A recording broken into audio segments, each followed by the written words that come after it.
La sauna Castrexa de Campo do Castro, situada en Cedeira, constituye uno de los ejemplos más representativos de los llamados monumentos con horno del noroeste peninsular.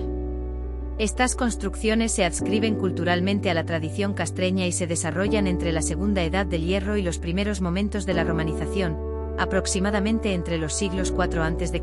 y I después de Cristo.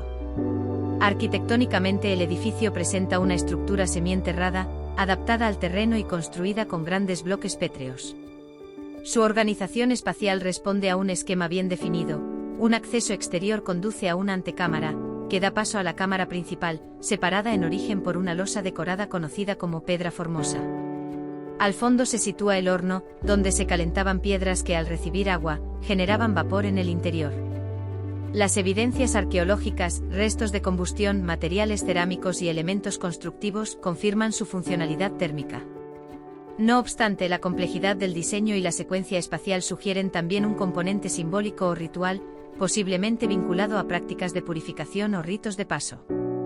La datación por carbono 14 sitúa el uso del monumento en torno a hace más de 2000 años, en un contexto de transformación cultural marcado por la integración progresiva del territorio en el mundo romano, sin ruptura inmediata de las tradiciones indígenas.